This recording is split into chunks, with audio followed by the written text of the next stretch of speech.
माता के मित्रों, आगे हम लोगों के पाठ चल रहे हैं अश्विनी नक्षत्र के। अश्विनी नक्षत्र और नक्षत्र जितने भी हैं उनके बारे में डिटेल में पाठ में पहले पोस्ट कर चुका हूँ। तो आपको डिटेल में अगर नक्षत्र के बारे में पता करना है, उसके कारक या उसके वो स्वभाव, व्यापार, कौन कौन सी वस्तुओं के कारक है, वो सब के पाठ में ऑलरेडी पोस्ट कर चुका हूँ।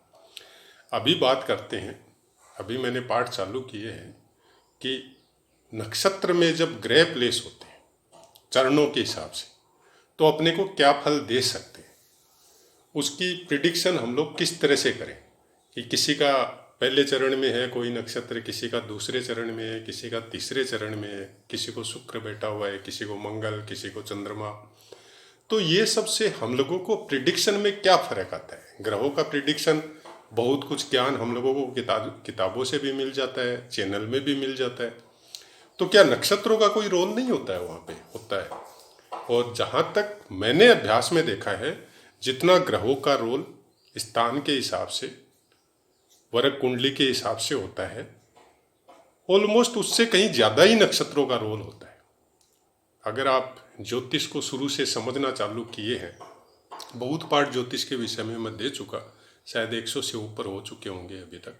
अगर आप शुरू से मेरे चैनल को सुनते आ रहे हैं तो आपको भी पता चलेगा कि शुरुआत ज्योतिष की नक्षत्रों की गणना से ही हुई है। तो अगर नक्षत्रों को हम लोग सही से नहीं समझेंगे तो शायद मेरे हिसाब से ज्योतिष के विषय में हम लोग इतना ज़्यादा अच्छी तरह से प्रेडिक्शन या फलादेश, जन्म पत्रिका नहीं कर सकेंगे। तो आज बात करते हैं शुक्र ग्रह की। शुक्र ग्रह अगर अश्विनी नक्षत्र में प्लेस होता है तो पहले तो बात कर लेते हैं चरणों की। जैसा कि पहले के में मैंने बताया ही है कि अश्विनी नक्षत्र का पहले चरण का कारक मंगल है, दूसरे चरण शुक्र है, तीसरे चरण का बुध है और चौथे चरण का चंद्रमा है। आप सबको पता ही है, हर नक्षत्र के 4 चरण होते हैं। तो 4 चरणों के कारक जो बताए गए हैं अश्विनी नक्षत्र के, ये ग्रह है। अब अश्विनी नक्षत्र में अगर शुक्र प्लेस होता है प्रथम चरण में तो उसका फल बताया गया है, जातक सदैव प्रसन्न रहने वाला, हष्टपुष्ट होता है, अच्छा मैकेनिक इंजीनियर बनने की भी क्षमता होती है। कुछ कारणों से प्रथम चरण में स्थित शुक्र को थोड़ा आयु के विषय में प्रॉब्लम देने वाला बताया गया है, तथापि अन्य ग्रहों के कारण उसे दीर्घायु भी प्रदान हो सकती है। ये अश्विनी नक्षत्र का प्रथम चरण में मंगल जो कारक है उसकी वजह से बताया गया। तो एक अश्विनी नक्षत्र में शुक्र की वजह से हम लोग पूरी कुंडली का प्रिडिक्शन नहीं कर सकते, बाकी ग्रहों को भी देखना पड़ेगा। तो जैसे जैसे पाठ आगे बढ़ते जाएंगे सब नक्षत्रों की बातें करेंगे हम लोग, तो उसी के हिसाब से शुक्र का जो अभी फल बताया गया वो प्रथम चरण के हिसाब से बताया गया। अगर दूसरे चरण जिसका कारक खुद शुक्र है अगर होता है अश्विनी नक्षत्र में, दूसरे चरण में अगर शुक्र होता है तो जातक हष्टपुष्ट, मिलनसार, परिवार के दायित्वों को निभाने वाला, लेखन प्रतिभा गजब की होती है और भाग्य पथ भी उसका बहुत सॉलिड होता है। उसका कारण भी अश्विनी नक्षत्र एक आपको ताकत देता है। केतु का नक्षत्र है और अश्विनी नक्षत्र मेष राशि में आता है। तो मेष राशि पे जब शुक्र बैठेगा और दूसरे चरण के अश्विनी नक्षत्र में बैठेगा तो जाहिर है यहाँ पे वो उसका फल थोड़ा अच्छा ही होगा।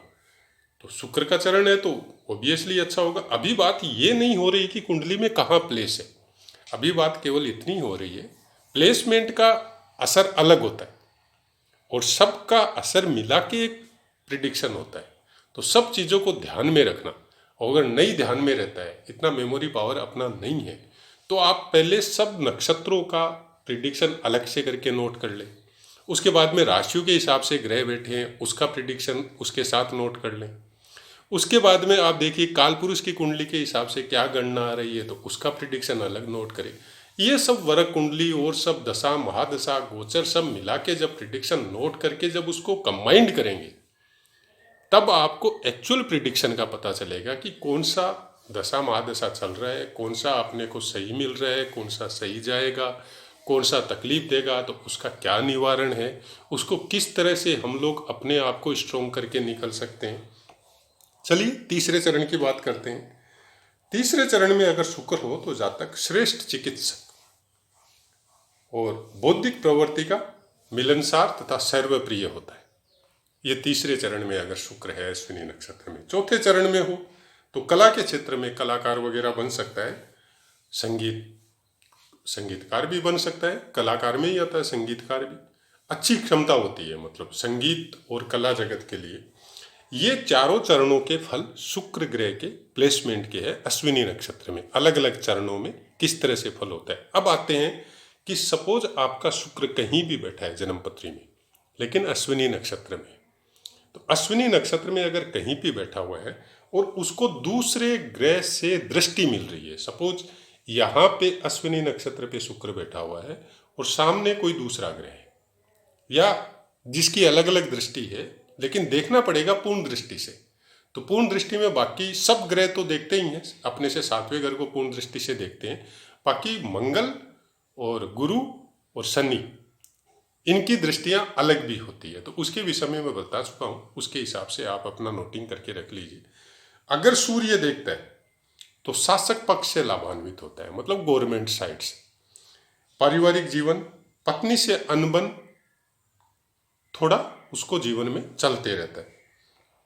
चतुर्थ चरण में नहीं, सूर्य अश्विनी नक्षत्र के चतुर्थ चरण में, मतलब क्या है, शुक्र अगर चतुर्थ चरण में है और शुक्र का अंश है 10 to 13 20, इसके बीच में कहीं भी हो सकता है, 10 to 13 20 तो हो तो ये स्थिति बनती है। मतलब जो बताया गया है वाइफ से अनबन वगैरह, तो ये स्थिति तब बनेगी जब चंद्रमा के चरण में, मतलब चतुर्थ चरण में शुक्र का अंश 10 से 13 20 के बीच में हो, तब ये स्थिति बन सकती है, नहीं तो नहीं बनेगी। अब चंद्रमा की दृष्टि हो तो जातक को उच्च पद प्राप्त होता है। शुक्र कहीं भी बैठा है, सामने से अगर चंद्रमा उसको देख रहा है तो कहीं भी जातक को उच्च पद प्राप्त होता है। और कुछ फीमेल के साथ मतलब थोड़ा ज़्यादा झुकाव होने की वजह से कुछ अपयश का भागी भी उसको बनना पड़ सकता है। अगर मंगल की दृष्टि हो तो वैवाहिक जीवन में थोड़ी अनबन यहाँ पे बताई गई है और परिवार से भी कोई विशेष सहायता नहीं मिलेगी ऐसे जातक को, और धन का भी कुछ अभाव यहाँ पे बताया गया है। शुक्र का फल है ये दूसरे ग्रह से, मतलब चरणों के हिसाब से मैं बता चुका हूँ, अभी ग्रहों के हिसाब से बता रहा हूँ। ग्रहों का दृष्टि अगर अश्विनी नक्षत्र के शुक्र पे अगर पड़ रहा है तो इसको आप दोनों तरफ से मिला के चलिएगा कि आपका एक जन्मपत्री है, वहां पे जो फिक्स हो गए वो हो गए, तो वहां पे अगर ये दृष्टि पड़ रही है तो ये फल विशेष आपको टाइम बे टाइम आपको मिलते रहेंगे। और गोचर के हिसाब से जब जब आएंगे तब तब आपको ये फल विशेष रूप से मिलेंगे। लेकिन नॉर्मल जो फाउंडेशन है इन ग्रहों की, जो आपकी जन्मपत्री के हिसाब से है, वो इसके हिसाब से एक बार की बन जाएगी। अब उसमें कमी बेसी का जो काम है वो आपकी दशा महादशा और गोचर डिसाइड करेगा कि उसमें कौन से फल में कमी होनी है, कौन से फल में बढ़ोतरी होनी है। यहाँ पे अब बात करते हैं बुध की। अगर बुध की दृष्टि हो शुक्र के ऊपर तो दूसरों का सामान मतलब अपना बनाने की प्रवृत्ति कुछ विशेष होती है और जातक को परिवार का, संतान का, ये सब का संपूर्ण सुख मिलता है और जीवन में सारी सुख सुविधाएं भी ऐसा जातक प्राप्त करता है। अब अगर शनि की दृष्टि हो तो कुछ मतलब गवर्नमेंट से जो लॉ है, गवर्नमेंट का जो लॉ है कि ये काम नहीं करना है, उसका यहाँ पे अपवाद हो सकता है। आप मतलब गलत कामों में पड़ सकते हैं, लाइक तस्करी है या जो चीज़ बैन है गवर्नमेंट में, तो उन चीज़ों का व्यापार करना, ऐसा कुछ शनि की दृष्टि की वजह से हो सकता है। और दूसरा, किसी का धन किसी दूसरे उसमें अपने भी नहीं, तो दूसरों के धन को बांटने की प्रवृत्ति हो सकती है। मतलब किसी का धन आपको मिला और आपने लोगों को बांट दिया, और दूसरा का धन या अपना धन छिपा कर रखने की भी प्रवृत्ति यहाँ पे दोनों बताई गई है। मतलब अगर आपने दूसरे का धन हड़पा है या लिया है तो उसको तो आप हो सकता है बांट भी दे, और कई बार क्या होता है कि अपना धन और जो बचा हुआ धन है जिसको बांटने नहीं, उसको भी छिपा कर रखने की प्रवृत्ति ऐसे जातक की होती है। अब यहाँ पे गुरु की दृष्टि बहुत शुभ होती है। अगर शुक्र अश्विनी नक्षत्र में है, किसी भी चरण में हो, और गुरु कहीं भी बैठा हुआ है और उस पे शुक्र पे उसकी दृष्टि है, तो आपको सब तरह का सुख इस दृष्टि का, शुक्र का फल में आपको देखने को मिलेगा। तो गुरु की दृष्टि, शनि की दृष्टि, ये सब आ गई। शुक्र का यहाँ पे फल मैंने बता दिया है। अभी अननेसेसरी कोई बात नहीं करते हुए मेरा कोशिश यही रहता है कि जो बातों के लिए वीडियो बनाया जाता है वही बातें आपको सुनने को मिले। तो मैं यहाँ पे सीधे आ जाता हूँ। अब बाकी ग्रहों की सब कंप्लीट हो चुकी है, अभी मैं शनि पे आ जाता हूँ। तो शनि अगर अश्विनी नक्षत्र में हो और प्रथम चरण में हो तो मिश्रित फल मिलते हैं, कुछ अच्छे भी मिलते हैं, कुछ बुरे भी मिलते हैं। प्रथम चरण में जातक का बचपन थोड़ा अभावग्रस्त रह सकता है, लेकिन बाद में धीरे धीरे जैसे जैसे उम्र उसकी बढ़ती जाएगी, क्योंकि शनि है तो वो आपको सबको ही पता है कि शनि जो भी अच्छे फल देता है वो धीरे धीरे आदमी को थका थका के, मतलब मेहनत करवा करवा के धीरे धीरे वो प्रोग्रेस करता है। अगर दूसरे चरण में हो तो जातक दीर्घायु होता है।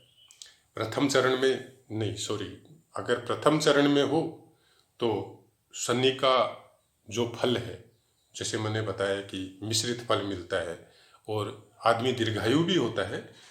जीवन का प्रारंभ जैसे बताया है वो होता है। इसमें एक खास बात और होती है, मतलब जो मध्य आयु जब आती है आपकी, तो धीरे धीरे आप क्या है, स्थिर होते जाते हैं और आप में लेखन की प्रतिभा भी बहुत अच्छी होती है और कुछ परोपकार की भावना भी यहाँ पे देखने को मिलती है। इतिहास में बड़ी गहरी रुचि होती है। दूसरे चरण, वनों से संबंधित व्यवसाय कर सकता है आदमी और उसमें दक्ष भी होता है। थोड़ा मतलब सेंटिमेंटल, या जिसको बोलते हैं ना हम लोग, और थोड़ा अड़ियल या तुनक मिजाज, मतलब पल में धरती पल में मासा, उस टाइप का आदमी की हाथों हाथ खुश हो जाना फिर वापस गुस्सा हो जाना, तो ऐसा कुछ हो सकता है। और समय देखकर बात करने की आदत होती है, मतलब अननेसेसरी या बिना मतलब की बात नहीं करता है, वो समय का वेट करता है। और शरीर थोड़ा दुबला पतला हो सकता है। अगर तीसरे चरण में जाए तो जातक यात्रा प्रिय होता है, व्यवसाय में वह चतुर भी होता है और अधीनस्थ लोगों की सुख सुविधा और हितों का भी विशेष ध्यान रखता है। मतलब उसके अंदर जितने काम करने वाले आदमी रहते हैं उनके भी सुख दुख का पूरा ध्यान रखता है ऐसा आदमी। चतुर्थ चरण में हो तो जातक धार्मिक वृत्ति का होता है, पारिवारिक जीवन भी प्राय सुखी होता है। कुछ जुआ खेलने की या सट्टा लगाने की प्रवृत्ति यहाँ पे जातक को मिल सकती है। ये शनि का चारों चरणों का फल है। अब शनि प्लेसमेंट है कहीं भी आपकी कुंडली में और उसको पूर्ण दृष्टि से कोई दूसरा ग्रह देख रहा है तो उसका क्या फल हो सकता है। अगर सूर्य हो तो पशुपालन के व्यवसाय में ले जा सकते हैं, जातक सदकार्यों में व्रत रह सकता है। सूर्य मतलब शनि कहीं भी बैठा है, सूर्य उसको सामने से देख रहा है। ये कहा गया है यदि किसी जातक जातिका की, मतलब खासकर लेडीज की कुंडली में चतुर्थ चरण स्थित शनि पर सूर्य की दृष्टि हो तो विवाह योग में बहुत बाधा आती है और अगर विवाह हो भी गया तो उसको उसका कुछ सुख प्राप्त नहीं होता है। आप भी अपने को लगा के देखिएगा, मतलब एक शनि की वजह से ऐसा फल मिल भी सकता है, नहीं भी मिल सकता है, लेकिन मैंने जहाँ तक लगाया है विवाह तो होता है एकदम पूर्ण।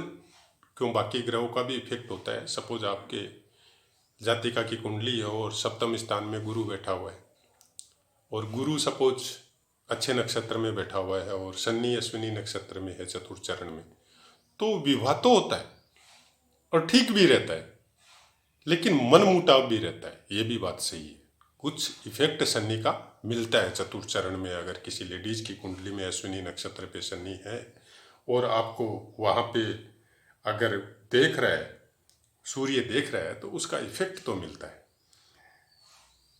और इसका अच्छा योग अगर जातिका की कुंडली में हो दूसरे, तो उसमें कमी ला सकता है, संपूर्ण उसका नाश नहीं कर सकता। कमी आ सकती है कुछ, लेकिन संपूर्ण नाश नहीं होता। मतलब क्या होता है, एक तो जैसे विवाह ही नहीं होगा, तो सपोज विवाह हो गया, एक जैसे आपका मतलब विवाह हो गया और आपका सब कुछ ठीक है, बच्चा भी हो गया, लेकिन परिवार में जो ट्यूनिंग होती है हस्बैंड के साथ, उसमें थोड़ी कमी आ सकती है। और पूर्ण फल तो वो है कि विवाह ही नहीं होगा, और होगा तो चलेगा नहीं, ये ऐसा पूर्ण फल शनि का बताया गया है। लेकिन बाकी ग्रहों का जब इफेक्ट आता है तो उसमें कमी आ जाती है। अगर चंद्रमा हो तो चंद्रमा का भी शनि के ऊपर अश्विनी नक्षत्र में अगर हो तो कोई विशेष अच्छी दृष्टि नहीं बताई गई है, कुछ संगति भी हो सकती है जातक की, और मोस्ट प्रोबली ऐसा जातक अभावग्रस्त ही रहता है। अगर मंगल हो तो जातक को थोड़ा स्वार्थी बना देती है। आजकल का समय में स्वार्थी मोटा मोटी सब भी होता है, आप मेरे को लो चाहे किसी को भी लो, अपने अपने क्षेत्र में अपने अपने काम के लिए थोड़ा बहुत स्वार्थी सब भी होता है। क्योंकि बगैर स्वार्थ के तो बोला जाता है ना, भूखे भजन न होए गोपाला, तो खाना नहीं मिला तो भजन कैसे करेगा, तो खाना वो भी एक तरह का स्वार्थ है। तो स्वार्थ का रूप अलग अलग हो सकता है, लेकिन थोड़े बहुत स्वार्थी सब भी होते हैं। तो मैं इसको कोई वो विवाद नहीं मानता, इस चीज़ को मैं कोई खराब इतना नहीं मानता आज के समय में। गाने की प्रवृत्ति मतलब स्वयं गाने की प्रवृत्ति हो सकती है, चाहे आपका गला सुंदर हो या नहीं हो। एनी टाइम आदमी कुछ गुनगुनाते रह सकता है, या कहीं पे कोई मतलब जैसे जागरण वगैरह होते हैं गाँवों में, या कहीं पे घर में कोई ऐसा कोई सिंगर है तो उसके साथ गाना बजाना, ये सब करने की प्रवृत्ति होती है। लेकिन गला सुंदर हो ये कंफर्म नहीं है, ये बाकी ग्रहों के मेल से देखा जाता है। शनि अश्विनी नक्षत्र में होके और मंगल की दृष्टि से कोई गला अच्छा होता है, ऐसा कोई बात नहीं है। बुध की दृष्टि हो तो परिवार के सुख में थोड़ी कमी आ जाती है। जातक कुछ अवैध मार्ग भी अपना सकता है धन कमाने के लिए। अगर गुरु की दृष्टि हो तो बहुत शुभ फल मिलता है। जातक गवर्नमेंट से उच्च पद में भी योग्यता रखता है और मिल भी सकता है। धन संपत्ति, अच्छी पत्नी, अच्छे बच्चों का भी सुख मिलता है। अगर शनि अश्विनी नक्षत्र में हो और गुरु की दृष्टि पड़ रही हो तो इसके लिए ऐसे जातकों को बहुत अच्छा फल शनि का मिलता है।